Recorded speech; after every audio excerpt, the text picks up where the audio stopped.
Good evening, everybody. Thanks for joining us here inside the Atlanta News First Plus studio here in the heart of Atlanta. I am Shon Gables on this Tuesday, November 12th, and I'm going to break down all of the top stories that we're covering tonight. We'll also have a full report on what is expected to be a first alert weather day. This Thursday, our first alert meteorologist Patrick Pete is going to break all of that down tonight on Peachtree TV News at 10, also on Atlanta News First at 11. But again, as I mentioned, I'm here to break down the headlines. So let's get started on the first story that we are covering tonight. And that has to do with the weather. And this one is an update. It's been almost 2 years since nearly a mile-wide EF4 tornado ripped through Noonan. It damaged an estimated 1,700 structures. But today, Coweta County, in partnership with the city of Noonan, added 7 new tornado sirens. And here you're looking at a view from just a different perspective of several that we got images of from the city of Noonan. These 7 new sirens will join the existing 22 sirens throughout Coweta County, making a grand total of 29 sirens in total to keep you safe during tornado season.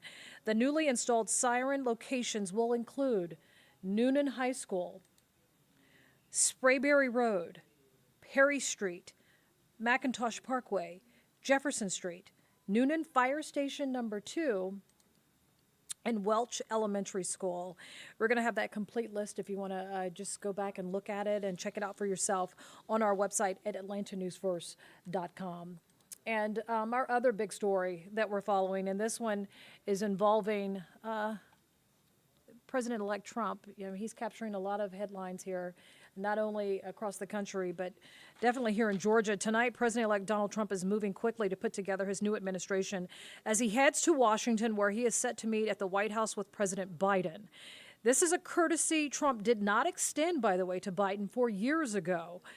The White House says the meeting will take place in the Oval Office, but before Trump's White House visit, he will meet with House Republicans, including some from Georgia. Atlanta News First political reporter Doug Reardon is in downtown Atlanta ahead of that big, huge meeting. Republicans tomorrow want to hear how President-elect Trump plans to carry out some of his boldest proposals on immigration, national security, and the economy. We talked to Congressman Rich McCormick today, a Republican who represents Georgia's 6th congressional district. He's a doctor and a retired Marine, so he wants to hear Trump's plans on health care and national defense. But there was one thing McCormick said that was even more important, an issue he wants to address with Trump that he says impacts all Georgians and all Americans. I'm a deficit hawk. I believe that that's one of the biggest problems we have facing America. And I'd like to see more addressed on that issue. This is a bipartisan problem. But I'm very, very interested to discuss these things with President Trump. The national debt currently sits at $35 trillion. McCormick says he wants President-elect Trump to take care of this now, while Republicans have control of the White House, the Senate, and very likely the U.S. House of Representatives. In downtown Atlanta, Doug Reardon, Atlanta News First. And tonight, an unexpected move ahead of a murder trial in Athens. The man accused of killing 22-year-old Laken Riley just waived his right to have a jury. A jury will not decide his fate. The judge will. And moments after the request, the judge granted the bench trial. It starts Friday morning. Atlanta News First Chelsea Bimefor has more. I'm Chelsea Bimefor in Athens, where Jose Ibarra waived his right to a jury trial this morning, instead asking for a bench trial. This means that a judge will be the only person to hear the evidence and determine the outcome. Ibarra is accused of murdering nursing student Laken Riley on UGA's campus earlier this year. He wore headphones in court today in order to hear his translator. He speaks only Spanish and is living in the United States illegally. Atlanta defense attorney Tony Lehman, who is not connected to this case, says he thinks that played into the defense's decision to ask for a trial by judge, that a jury may have been prejudiced towards an undocumented migrant. The trial is slated to start this Friday at 9 a.m. And before we wrap things up tonight, make sure you join us on Atlanta News First at 11. Reporter Bridget Spencer is at a meeting tonight where Georgia State University students are fighting to stop a new convenience store just feet away from campus. The store that you see here has been the site of a deadly string of violence, including where one man was shot and killed earlier this year.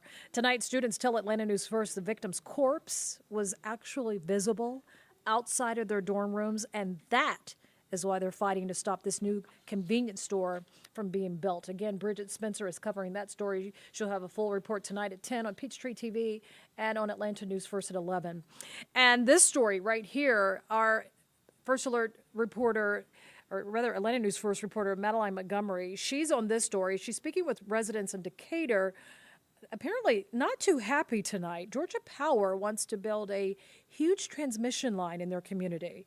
You know, that's that big tower that you see that where power source is streaming through your neighborhood. Well, tonight residents are giving Georgia Power an earful at a public session the company organized to get feedback about the report, and they're not hearing what they want to hear. It's some angry folks in there. So our full report tonight on Atlanta News First at 11, also on Peachtree TV at 10. And here's a look at the other top stories that we'll be covering tonight.